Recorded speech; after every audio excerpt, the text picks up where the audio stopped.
ఉదయం నుండి సాయంత్రం వరకు కూడా ఒక కుమారుడు కానీ ఒక కుమార్తె కానీ తల్లిదండ్రులు ఎదుట మోకరించి, తల్లిదండ్రులారా సాయంత్రం మాకు భోజనం పెట్టండి అని కన్నీరు గార్చి ఏడుస్తూ ఉంటే,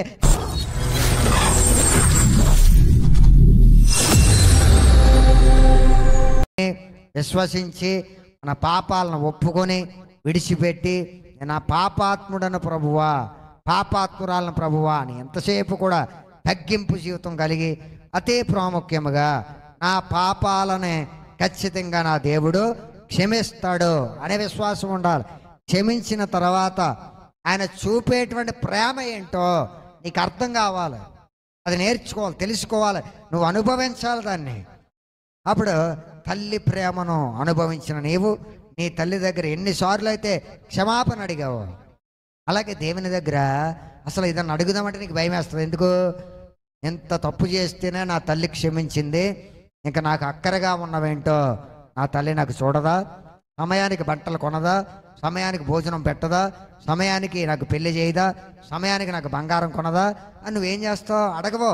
అడగకుండా తల్లికి నమ్మకముగా జీవించడానికే ప్రయత్నిస్తావు. తల్లి ఎదురైనప్పుడల్లా కూడా నువ్వేమంటావు అంటే, అమ్మ నన్ను క్షమించు అంటావు తప్ప, అమ్మ నాకు బంగారం చైన్ ఎప్పుడు కొంటున్నావు, అమ్మ కొనవా, అమ్మ కొనవా అని అడుక్కోవు కదా అంతమానం. ఎందుకంటే నీ తల్లి మీద నీకు నమ్మకం ఉంది. నమ్మకం ఉన్నప్పుడు ఏం చేస్తావు?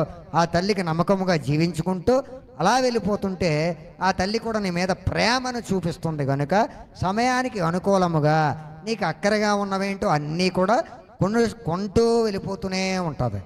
అందుకని వాటి గురించి ఏడుస్తావా నీ తల్లి దగ్గర? ఏడవు. ఏడుస్తే నీ తల్లి ఏమంటుంది? ఏమే నా మీద నీకు నమ్మకం లేదా? నీకు కనీసం ఒక చిన్న ప్యాంటు షర్ట్ కొనలేనా, నీకు పంజాబీ డ్రెస్ కొనలేనా, నీకు ఒక చీర కొనలేనా? దాని గురించి ఎందుకు ఏడుస్తున్నావు నువ్వు? అంత పనికి మాలిన దానిలాగా నన్ను చూస్తున్నావా నువ్వు? అవ్వలేదు అంటదా నీ తల్లి? దేవుడి తింగరోడు. ఇప్పుడు దేవుణ్ణి ప్రతిరోజు దేవుడేమన్నాడు? అమ్మా మొదటగా నా రాజ్యాన్ని నీతిని వెదకండి అన్నాడా? అన్నాడు. అన్నప్పుడు నీ పాపాలన్నీ క్షమించాడా? ప్రేమ తెలుసుకున్నావా? తెలుసుకుంటే తెలుస్తుంది నీకు. ప్రేమను తెలుసుకున్నావా అని కనికరం అర్థమైందా? అర్థమైనప్పుడు ఏం చేస్తామంటే ఏ పాపము లేకుండా చక్కగా ప్రేమగా దేవుని యందు భయభక్తులు కలిగి నమ్మకము కలిగి జీవిస్తావు. జీవించినప్పుడు నీకు అక్కరగా ఉన్నవేంటో నీ తల్లికి ఉంటున్నట్లుగానే దేవుడు ఏం చేస్తాడో ఆయనకు కూడా తెలుస్తాయి. అలాంటి దేవుడి దగ్గరికి వెళ్ళి దేవా నాకు అది దేవా అమ్మయ్యా నువ్వు ఆగవయ్యా బాబు, నేను ఏమన్నా నాకు తెలియదు అనుకుంటున్నావా, నీకు అక్కరగా ఉన్నవేంటో అన్నీ తెలుసు నాకు, ఎందుకలాగా మోసం చేసేవాడుగా అమ్మా చూస్తున్నావా నన్ను? దేవుడు అడిగితే ఏం చేస్తావు నువ్వు? నీ తల్లి దగ్గర ఇలాంటి ప్రయత్నం చేయి. ఒక సంవత్సరం నీ తల్లి దగ్గరే దేవుని దగ్గర చేసిన ప్రయత్నాలు నీ తల్లి దగ్గర చేయి, నీ తండ్రి దగ్గర చేయి. మీకు అక్కరగా ఉన్నమాట సాయంత్రం నీ తల్లిదండ్రులు నీకు అన్నం పెడతారని నమ్మకం ఉందా లేదా? చెప్పాలి. సాయంత్రం అయిన తర్వాత నీ తల్లిదండ్రులు నీకు అన్నం పెడతారని నమ్మకం ఉందా లేదా? ఉంది. కాబట్టి మీరు ఏం చేస్తారు? ఇప్పుడు అడగరు. నీ అమ్మా నాన్న దగ్గరికి వెళ్ళి ప్రతిరోజు మా నాన్న సాయంత్రం నాకు అన్నం పెడుతున్నారా, సాయంత్రానికై కొద్దిగా అన్నం పెట్టండి నాకై, ప్రతిరోజు నువ్వు అడుక్కోవు కదా? అడుక్కుంటావా? ఎందుకు అడుక్కోవు? నమ్మకం ఉంది, పెట్టేస్తారు నీకు ఆటోమేటిక్. ఎందుకు? కన్నా తల్లిదండ్రులు పెట్టకపోతే ఏం చేస్తారు? అప్పో సప్పో దానికైతే సాయంత్రం నీకు ఆహారం పెడతారు అనే నమ్మకం నీకు ఉంది కదా. ఉన్నప్పుడు నువ్వు ఏం చేస్తావు? ప్రతిరోజు అడుక్కుంటావా? అమ్మా నాన్న సాయంత్రం నాకు అన్నం పెట్టండి, రేపు టిఫిన్ పెడుతున్నారా లేదా నాకు? ఖచ్చితంగా పెట్టండి. ఒకవేళ పెట్టకపోతే ఏం చేయాలి? నేను పక్కింటోడిలో దొంగతనం చేయాలా ఏంటని ఆలోచన. ఈ రోజున క్రైస్తవం ఎలా తప్పిపోయిందంటే సొంత తల్లిదండ్రుల మీద ఉన్న నమ్మకం దేవుడి మీద లేదు. 3 పూట్ల నువ్వు తిండి తినడానికే ఈనాడైనా నీ తల్లి చెప్పాలి. నీ లైఫ్లో ఇప్పటి వరకు నీ కుటుంబంలో రూపాయి లేకపోయినా కూడా నీ తల్లిదండ్రులు ఆహారం పెట్టరు నాకు అనే అవిశ్వాసం నువ్వు బ్రతికిన ఈ బ్రతుకులో ఎప్పుడైనా వచ్చిందా? చెప్పాలి. ఎంత విశ్వాసం ఉంది నీ తల్లిదండ్రుల మీద, ఎంత నమ్మకం ఉంది నీ తల్లిదండ్రుల మీద. మరి దేవుని మీద ఎందుకు లేదు ఈ విశ్వాసం? సాయంత్రానికి నీ తల్లిదండ్రులు నీకు ఆహారం పెడతారు అనే పూర్తి నమ్మకం విశ్వాసం నీకున్నదే. కాబట్టి నువ్వేం చేస్తావు? వాళ్ళని అడగవు. ఎందుకు? వాళ్ళు ఆటోమేటిక్గా పెట్టేస్తారని. మరి దేవుణ్ణి అంతమానం అడుగుతున్నావు అంటే దాని అర్థం అందుకే ఆలస్యం అయిపోతుంది. దేవుణ్ణి అస్తమానం అడుగుతున్నావు, వేధిస్తున్నావు, వెంటపడుతున్నావు అంటే దాని అర్థం ఏంటి? దేవుని మీద నమ్మకం. ఒకవేళ అలాగ జరగకపోతే నేనేం చెయ్యాలి అని అవిశ్వాసం వచ్చింది. ఏనాడైనా నీకు నా తల్లిదండ్రులు సాయంత్రం అన్నం పెట్టకపోతే నేను పక్కింట్లో భోజనం చేయాలి, ఎప్పుడైనా ఎవరికైనా ఈ ఆలోచన వచ్చిందా మీరు బ్రతికిన బ్రతుకులో? సాయంత్రం నా తల్లిదండ్రులు అన్నం పెట్టకపోతే నేను పక్కింట్లో భోజనం చేయాలని ఎప్పుడైనా రెండు ఆలోచనలు కలిగిన విధానం మీ లైఫ్లో ఎప్పుడైనా ఉన్నదా? ఎందుకు లేదు? మీ తల్లిదండ్రుల మీద అన్నం పెడతారో తిండి పెడతారనే పూర్తి నమ్మకం, పూర్తి విశ్వాసం ఉన్నదే. ఇట్టి విశ్వాసం దేవుని మీద ఎందుకు లేదు? అమ్మా ప్రార్థన అనేసి తాళమే శాతం చచ్చి ఎందుకు? తల్లిదండ్రుల మీద ఉన్న నమ్మకం కనీసం దేవుడి మీద లేనప్పుడు ఇంకెందుకు ఇలా బ్రతకడం? చచ్చిపోతున్నాం అందరం కలిసి ఒకసారి. కనీసం తిండి విషయం దేవుడు అన్నాడు, ప్రియమడ్లరా మనం ఏడ్ చేస్తూ ఉంటాం బట్టలు లేవని అవి లేవని. నీ తల్లిదండ్రులే నీకు అంతగా అలా చూస్తుంటే ప్రేమ కలిగిన దేవుడు, నమ్మదగిన దేవుడు, అసలు మోసము చేయని దేవుడు, తల్లిదండ్రులైన విడిచిపెట్టిన విడవనేటువంటి దేవుడు నీకు మాట సెలవిస్తే ఎలా తప్పుతాడని నువ్వు ఆలోచన చేస్తున్నావు. అంటే మనకు కార్యములు జరగకపోవడానికి కానీ, మన పట్ల మేలులు జరగకపోవడానికి కానీ మనలో ఉన్నటువంటి అవిశ్వాసమే ప్రధానమైన కారణం. దేవుని ఎదుట చూపించేటువంటి ఆ పెత్తర చూపులు, ఆ అపనమ్మకపు చూపులు, ఆ అవిశ్వాసపు చూపులు, అయ్యో అలా జరగకపోదేమో అనేటువంటి అపనమ్మకం, అవిశ్వాసం ఇవన్నీ ఉండబట్టి ఈ రోజున దేవుణ్ణి ప్రతిరోజు కూడా వేధిస్తున్నావు, బాధిస్తున్నావు, కృంగదీస్తున్నావు.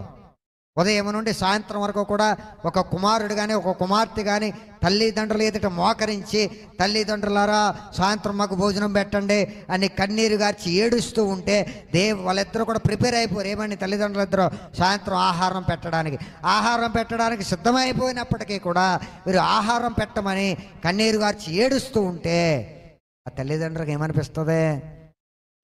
తల్లిదండ్రులకు ఏమనిపిస్తుంది? అయ్యో మేము ప్రతిరోజు భోజనం పెడుతున్నాం, ప్రతిరోజు ఆహారం పెడుతున్నాం, ఇందాకే కదా వాళ్ళు తిన్నారు, ఇందాకే కదా వారు భోజనం చేశారు, కానీ మరలా సాయంత్రం ఆహారం కోసం మరలా ఏడుస్తున్నారేంటి? మా మీద నమ్మకం లేదా అని బాధపడరా? ఏడుస్తారా ఏడవరా? కన్నీరు కారుస్తారా కారవరా? నెత్తినూరు బాధేసుకుని ఆ క్షణమే చచ్చిపోతారు ఏం పెట్టలారా? ఎందుకు?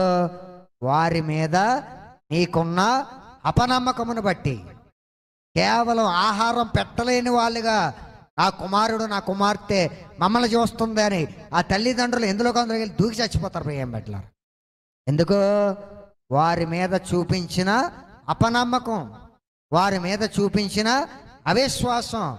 మరి ఇప్పుడు దేవుడేమైపోవాలి? ఏడుస్తున్నాడు ప్రియులారా నీ నిమిత్తం, కన్నీరు గారుస్తున్నాడు. ముందుగా ఆయనకి నచ్చినట్లుగా నీ జీవితం లేదు, ఆయన కోరుకున్నట్లుగా నువ్వు మారలేదు, ఆయన చెప్పినట్లుగా నువ్వు వినట్లేదు. పైగా దేవుని యొక్క కార్యమును చేసే విధానమునే తప్పుపడుతున్నావు నువ్వు. దేవుడు చేసే కార్యాన్నే, ఆయన చేసేటువంటి అద్భుత క్రియలనే తప్పుబట్టి వాటిని హీనముగా చేయలేని వాడిగా నువ్వు ఆలోచన చేస్తున్నావు. అంటే చేతగాని వాడిగా దేవుణ్ణి చేసేసారు ఈ రోజున క్రైస్తవులు. దేవుణ్ణి ఎలా చేశారమ్మా? చేతగా. నీ తల్లిదండ్రులను చేతగాని వారిగా చేస్తే నీకేమనిపిస్తుంది? తల్లిదండ్రులకు ఏమనిపిస్తుంది? బిడ్డలైన వారు తల్లిదండ్రులని చేతగాని వారిగా చేస్తే ఆ తల్లిదండ్రులకు ఏమనిపిస్తుంది? చచ్చిపోదామనిపిస్తుంది. ప్రేమ బిడ్డలారా, దేవుడిది అదే ఫీలింగ్ ఈ రోజున. కాబట్టి ప్రేమ కలిగి ఉన్నాడు, జాలి కలిగి ఉన్నాడు, తట్టుకుంటున్నాడు. ఇవన్నీ నేర్చుకోవాలి విశ్వాసులు. మనం ఎంతసేపు కూడా మొదటగా దేవుని రాజ్యాన్ని, నీతిని వెతకడానికి ప్రయత్నం చేయాలి. దేవుడి కార్యాలు ఎప్పుడు నీ ఎడల జరిగిస్తాడంటే ముందుగా దేవుని ఎడల సంపూర్ణమైన విశ్వాసాన్ని కలిగి ఉండు. దేవుని ఎడల విశ్వాసం ఏ కుటుంబంలో అయితే కలిగి ఉండలేదో ఆ కుటుంబంలో కార్యాలు చేయడానికే దేవుడు అసమర్థుడిగా నువ్వే ఇచ్చావు. దేవుడు కార్యం ఎందుకు చేస్తాడు? దేవుణ్ణి అసమర్థుడిని చేసింది ఎవరో? దేవుడు కార్యములు చేయని వాడిని చేసింది ఎవరో? దేవుడు అద్భుతాలు చేయని వాడిగా చేసింది ఎవరో? నువ్వే చేసావు. ఎందుకు చేసావు? అపనమ్మకం, అవిశ్వాసం. నీ తల్లిదండ్రులు అనేవారు నాకు సాయంత్రం అన్నం పెట్టరేమో అనే అపనమ్మకం, అవిశ్వాసం ఉందంటే దాని అర్థం ఏంటి? నీ తల్లిదండ్రుల్ని నువ్వు అసమర్థులుగా మార్చావు, నీ తల్లిదండ్రుల్ని చేతకాని వారుగా చేసావు. కాబట్టి ఆహారం కూడా పెట్టలేరేమో అని అవిశ్వాస అపనమ్మకం వచ్చి వేడుకుంటున్నావు, కన్నీరు కారుస్తున్నావు. ఏమని? అమ్మా నాన్న నాకు అన్నం పెట్టండి, అమ్మా నాన్న నాకు అన్నం పెట్టండి, అమ్మా నాన్న నాకు అన్నం పెట్టండి అని ప్రాధేయపడి గొంతు చించుకుని ఏడుస్తూ ఉంటే వారికి ఏమనిపిస్తుందమ్మా? పరిగెత్తుకుని వెళ్ళి అప్పుడే ఇండ్రుని దాగో లేకపోతే గోదావరిలో దూకో చచ్చిపోతారు. ప్రియం పెట్టాల ఇదిగో వారిని చేతగాని దానిగా చేసావు, తల్లిదండ్రుల్ని చేతగాని వారిగా చేసావు, కనీసం తిండి పెట్టని వారిగా వాళ్ళని చేసావు. ఏం చేస్తారు ఇప్పుడు? వెళ్ళిపోయి ఆత్మహత్య చేసుకొని చచ్చిపోతారు. మరి ఇప్పుడు దేవుడు ఏమైపోవాలమ్మా? మాట్లాడితే దేవుడిని అనేస్తాం. ముందు మనకుందా నమ్మకం? నీ తల్లి మీద ఉన్న నమ్మకం దేవుని మీద లేదు, నీ తల్లిదండ్రుల మీద ఉన్న నమ్మకం విశ్వాసం కూడా దేవుని మీద లేదు ఈరోజు నీకు. కాబట్టి ఈ రోజున దేవుని నమ్మావా? పూర్తిగా విశ్వసించు, లేదా మొత్తానికి విడిచిపెట్టే. కానీ అపనమ్మకం అవిశ్వాసం ఉన్నదా? దేవుణ్ణి అసమర్థుడిగా చేస్తున్నావు, దేవుని శక్తిహీనుడిగా మారుస్తున్నావు. నీ చేతులారా, నీ చేతులతోనే నీ ఇంట్లో కార్యం జరగకుండా నువ్వే చేస్తున్నావు. నీ చేతులారా నువ్వే నీ ఇంట్లో కార్యం జరగకుండా చేస్తున్నావు. ఎందుకో? నీకు ఆ విశ్వాసం లేదు. నీకు అవిశ్వాసాన్ని బట్టి, అపనమ్మకమును బట్టి దేవుడు ఏమయ్యాడు? చేతగానివాడు అయిపోయాడు, దేవుడి శక్తిహీనుడిగా మారిపోయాడు. కానీ నీ ఇంట్లో కార్యం జరగదు. అందుకే దేవుడు పదే లోతుగా ఆలోచన చేసి ఇలాగా మనం ధ్యానం చేస్తే ఇది అర్థమవుద్ది. లోతుగా ఆలోచన చేయాలి. బైబిల్ గ్రంథంలో ఎక్కువగా ప్రస్తావించబడినది విశ్వాసము. ఈ విశ్వాసమును గురించి నీకు లోతైన విశ్లేషణ చాలా అవసరము. విశ్వాసము గురించి లోతైన విశ్లేషణ చాలా అవసరము. విశ్వాసమును బట్టి ఒక వ్యక్తి నీతిమంతుడిగా మార్చబడతాడు, విశ్వాసమును బట్టి ఒక వ్యక్తికి స్వస్థత కలుగుతుంది, విశ్వాసమును బట్టి ఒక వ్యక్తి ఉన్నత స్థాయికి వెళతాడు. ఇవన్నీ ఉన్నాయి. క్రైస్తవుల యొక్క క్రైస్తవ జీవితం, ఆధ్యాత్మిక జీవితం విశ్వాసమును పైన ఆధారపడి ఉంది. ఈ విశ్వాసం లేనప్పుడు వారు నమ్మిన దేవుడు కూడా చేతకాని వాడిగానే మార్చేసినట్లుగా పరిగణించబడుతుంది. ఎందుకంటే ఉదాహరణ చెప్పాను కదా, నీ తల్లిదండ్రులు నీకు ఆహారాన్ని సిద్ధపరచలేరని అపనమ్మకం నీకు ఉంటే వారిని ఎలా చేసావు? భక్తిహీనులుగా మార్చావు, చేతవాణి గారిగా చేసావు. వారికి ఎలా ఉంటుంది? బాధపడతారు, వేదన పడతారు. నీకు ఉదయాన్నే టిఫిన్ పెట్టారు, మధ్యాహ్నం భోజనం పెట్టారు, సాయంత్రం కూడా భోజనం పెట్టడానికే అన్ని ఏర్పాట్లు చేసుకున్నారు. ఈలోగానే నీకేమైంది? భోజనం పెట్టరేమో, నాకు కడుపు నిండదేమో అని అపనమ్మకం, అవిశ్వాసం నీ తల్లిదండ్రుల మీద కలిగి గొల్లున ఏడుస్తున్నావు. ఏడుస్తుంటే సాయంత్రం మరలా భోజనం పెట్టారు. ఓకే, మా అమ్మ మా నాన్న భోజనం పెట్టారు, ఇప్పుడైతే పెట్టారు కానీ రేపు పెట్టరేమో, ఇప్పుడైతే పెట్టారు కానీ రేపు టిఫిన్ పెట్టరేమో అని మరలా గొల్లున ఏడుస్తున్నావు. మరలా ఉదయాన్నే టిఫిన్ పెట్టారు, ఓకే ఇప్పటికైతే తినేసాం, మరలా మధ్యాహ్నానికి భోజనం పెట్టరేమో, మరలా గొల్లున ఏడుస్తున్నావు నీ తల్లిదండ్రులు ఎదుట, అమ్మా నాన్న నాకు భోజనం పెడతావా లేదా అని. చేస్తారు ఇప్పుడు, అయితే వాళ్ళనే చచ్చిపోతారు. ఎందుకు? వారిని ఎన్ని చేసినా కూడా చేతగాని వారిగా చూస్తున్నావు. అంతేగాని మీ మధ్యన సంతోషము కానీ సమాధానము కానీ మీ పట్ల కార్యములు జరిగించడం కానీ ఏముండదు. అదే కూతురు కుమార్తె తల్లిదండ్రులకు నమ్మకముగా ఉండి తల్లిదండ్రులు చెప్పిన మాట విని వారి మీద నమ్మకాన్ని పెంచుకుని అలాగే కొనసాగితే ఏం చేస్తారు? అక్కరగా ఉన్నవేంటో ఆయా సమయాలకు అనుగుణముగా బర్త్డేకి డ్రెస్ కొనడం, పెళ్ళికి డ్రెస్ కొనడం, సమయానికి భోజనం పెట్టడం, సమయానికి ఆహారం అందించడం, రోగం వచ్చినప్పుడు హాస్పిటల్కి తీసుకెళ్ళడం, ఇవన్నీ కూడా నువ్వు అడిగితే చేస్తారా, అడగకుండా చేస్తారా? నీకు జ్వరం వచ్చేసింది, మంచాన్న పడ్డినప్పుడు నీ తల్లిదండ్రులను కేకేసి అమ్మా నాన్న నాకు జ్వరం వచ్చింది నన్ను హాస్పిటల్కి తీసుకెళ్ళండి అని ఎప్పుడైనా ఎవరైనా మీ తల్లిదండ్రులను అడిగారా? అడగలేదు కదా. ఏంటి అడగకపోవడానికి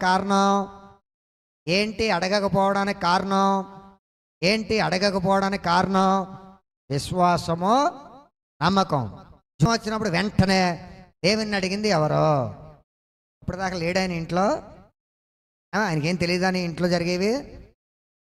జరిగేవి కానీ నీ లైఫ్లో కానీ ఆయన ఉన్నాడా లేదా? ఎంతకే ఉన్నాడు కదా, నమ్మకం ఉంది కదా.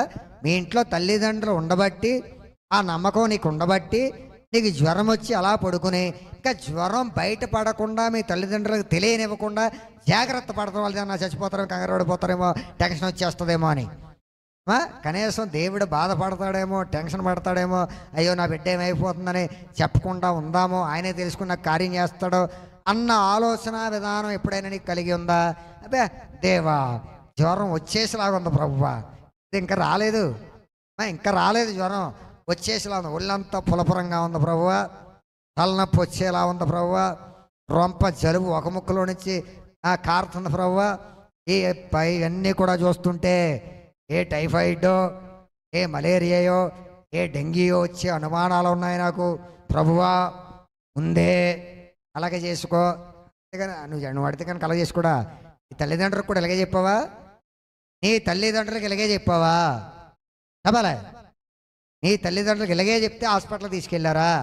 అప్పుడే మేలు జరిగిందా? నువ్వు అడగకుండానే మేలు చేశారు నీకు? అడగకుండానే హాస్పిటల్ తీసుకెళ్లారా? నువ్వు బలవంతంగానే మందులు వేస్తున్నారా? నీకు బలవంతంగా ట్యాబ్లెట్ వేస్తున్నారా? నువ్వేమైనా అడిగావా? అడగకుండానే అనే జరిగినాయి. మరి అంటే దేవుడు ఇప్పుడు చేతగాని వాడా? చెప్పాలి నాకు. దేవుడు చేతగాని వాడా, చేతనైనవాడా? చేతగాని వాడిని చేస్తావు నువ్వు ఈ రోజున. మాట్లాడితే దేవా, దేవుడు పిలవక్కర్లేదు, నీ పక్కనే ఉన్నాడు అనుకో, ముందుగా ఆ విశ్వాసం కలిగి ఉండు. మన దేవుణ్ణి పిలవకుండా ఉండాలి అంటే, అస్తమానం కూడా దేవుణ్ణి పిలవకుండా ఉండాలి అంటే మనం నమ్మాల్సింది ఏంటంటే, దేవుడు 24 గంటలు నాతోనే ఉన్నాడు.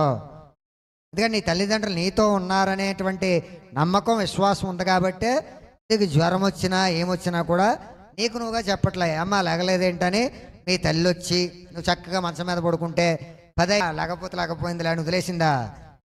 అడిగింది కదా అన్నీ. ఎందుకు అడిగింది? కూతురు కాబట్టి తల్లిగా అడిగింది. ఆ నమ్మకం నీకు కూడా ఉంది కాబట్టి నువ్వు కూడా ధైర్యంగా పడుకొని ఉన్నావు. వస్తుందా, వచ్చి లేపుతుందిలే, వేడిని, ఇవన్నీ ఎవరికి తెలుసు? తల్లికి తెలుసు. ఏది కూడా నువ్వు అడగకుండానే నీ తల్లి అన్నీ నీకు చేస్తుంది. అంటే ఇప్పుడు దేవుడి కన్నా ఎవరు గొప్పలమ్మా? నీకున్న నమ్మకాన్ని బట్టి, విశ్వాసమును బట్టి తల్లి కన్నా ఎవరు గొప్ప? దేవుడి కన్నా ఎవరు గొప్పలు? ఇప్పుడు తల్లి గొప్పది. దేవుడు చేతగానోడు. ఇప్పుడు దేవుడు ఎలా ఉంటాడమ్మా? ఇప్పుడు చేతగానోడు. క్రైస్తవ్యం అంటే ఆషామాషి కాదు, భక్తి జీవితం అంటే ఎటకారం కాదు, వేలాకోలం కాదని చాలాసార్లు చెప్పాను. ఈరోజు నువ్వు దేవుని ఎందుకు నమ్ముకున్నావో ఇంటికి వెళ్ళి ఆలోచన చేయి. అసలు నేను అసలు దేవుని ఎందుకు నమ్ముకున్నానో, నమ్ముకోవడానికి కారణం ఏంటి, నేను అసలు ఎందుకు నమ్ముకోవాలి దేవుణ్ణి, అసలు నేను దేవుని ఎందుకు నమ్ముకోవాలి, ఎందుకు నమ్ముకున్నానో, ఎలా నమ్ముకోవాలో, అసలు దేవుడు ఇవన్నీ నేర్చుకోండి. దేవుని మీద నమ్మకాన్ని పెంచుకోండి, విశ్వాసాన్ని పెంచుకోండి. అప్పుడు మాత్రమే కార్యములు జరుగుతాయి. దేవునికి ఇక్కడే కోపం వస్తుంది. ఏంట్రా బాబు, ఇన్ని శక్తులు కలిగి ఇంత సర్వ సృష్టిని సృష్టించి, ఈ మనిషిని సృష్టించి అన్నీ చేస్తే కనీసం వాళ్ళ అమ్మ మీద ఉన్న నమ్మకం నా మీద చూపించట్లేదు, కనీసం టీ ఎలా పెట్టాలో కూడా చెప్పట్లేదు, నాకు మాత్రం ప్లాన్ అయ్యారు చెప్పేస్తుంది. అమ్మ టీ అంటుంది తప్ప, టీ నీళ్ళు పెట్టి ముందు డెకరేషన్ అయ్యి పాలు అందులో కొద్దిగా పంచదార తక్కువై, ఇవేమీ చెప్పకుండానే తన తల్లికి తన గురించి తెలిసనేటువంటి పూర్తి నమ్మకముతో అమ్మ టీ అని అడిగేస్తుంది ధైర్యంగా. కనీసం ఆ నమ్మకము కూడా నా మీద లేకుండా ఈ రోజున తిరుగుతుందని దేవుడు ఏం చేస్తున్నాడమ్మా? నువ్వుగా ఏడవడం. దేవుడు ప్రతిరోజు కూడా నీ నిమిత్తమై కన్నీరు గార్చి ఏడుస్తున్నాడు. ఎప్పటికైనా మార్పు రాకపోతే దేవుని రాజ్యం చేరేవారు ఒక్కళ్ళు కూడా ఉండరని జ్ఞాపకం తెచ్చుకోండి. ఎందుకంటే రోజు రోజుకి కూడా క్రైస్తవ్యం యొక్క భక్తి జీవితం దిగజారిపోయింది. సత్యమైనటువంటి వాక్యాలు పూర్తిగా మరుగైపోయాయి. భక్తి కానీ, ఆధ్యాత్మిక జీవితం కానీ, పరలోక రాజ్యం చేరడం కానీ ఇవన్నీ కూడా పక్కకి వెళ్ళిపోయినాయి.